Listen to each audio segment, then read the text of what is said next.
Hello everyone, সবাই কেমন আছো? আশা করি সবাই ভালো আছো আর আমিও ভালো আছি। তো আজ হলো সেই দিনটা যেই দিন আমি আমার মেয়েকে নিয়ে হাসপাতালে বেরিয়েছিলাম। আর তোমরা তো কম বেশি অনেকেই জানো যে আমি বলেছিলাম আমার মাম্মামেরও শরীর ভালো না, আমারও শরীর ভালো না।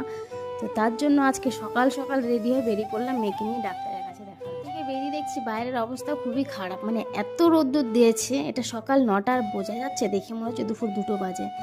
এত রোদ্রের তাপ, বাইরের দিকে তাকানো যাচ্ছে না, কিন্তু কি করব, মেয়েটার শরীর খারাপ আর 4-5 দিন হয়ে গেছে, ডাক্তার দেখাতেই হবে। রোদ্দুর থাক আর যাই থাক, বেরিয়ে আমাকে যেতেই হবে ঘর থেকে। তার জন্য কোনো রকম দেরি না করে তাড়াতাড়ি সকাল সকাল ঘরের কাজ বাজছে। তোমাদের সাথে কথা বলতে বলতে হাসপাতালে আমি ফাইনালি পৌঁছে গেছি। দেখো, এই হাসপাতালটা আগে না আধা ঘন্টা দূরে ছিল, কিন্তু এখন এটা আমার ঘরের এতটাই সামনে হয়ে গেছে যে বেরিয়ে আমি 5 মিনিটের মধ্যে পৌঁছে গেছি। এটা না নতুন তৈরি হয়েছে। তো নতুন তৈরি হওয়ার পর আজ আমি প্রথম আসলাম। এর আগে একবার এসেছিলাম 1 বছর আগে, যখন এসেছি তখন এটা কিছুটা হয়নি, অর্ধেক হয়েছিল, আধা বাকি ছিল। আর এখন যখন 1 বছর পরে এসেছি দেখছি পুরোটাই কমপ্লিট হয়ে গেছে। বাট বাইরের দিকে এখনও টুকটাক কাজ কিছু চলছে, তো তোমাদের ভেতরটাও দেখাচ্ছি। দেখো, ঘর থেকে বেরোলে পরে বদমাশি করে, ঠিক সেমনি আমার মেয়েটাও ঘর থেকে বেরিয়ে নিয়ে এসেছি এখানে। সে খালি পুরো জায়গায় দৌড়াদৌড়ি লাফালাফি করেই চলছে। আর হাসপাতালটা তো এমন বানিয়েছে মনে হচ্ছে না সে একদম ভুলভুলাইয়া বানিয়ে রাখছে।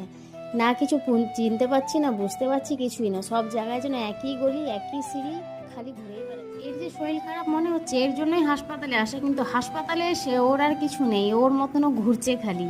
তো আমাদের এখন ডাক্তার দেখানো কমপ্লিট, আমরা এখন খালি ওষুধটা নেবো, নিয়ে বাড়ির দিকে রওনা দেবো। বাড়ি যেতে পারলে মনে হচ্ছে না বাঁচি। আর ভালো লাগে, এমজিএমটা হামেশাই 2 নম্বরই কাজ করে থাকে। এই প্রথম শুনলাম 1 বছরের বাচ্চাকে নাকি ওষুধ দেয় না। ওষুধ নিতে এসে মেয়ের জন্য শুনতে পাচ্ছি 1 বছরের বাচ্চার ওষুধ দেবে না, কিন্তু ডাক্তার আমাকে বলছে যদি বাচ্চার অসুবিধা হয় তাহলে ভর্তি করবে।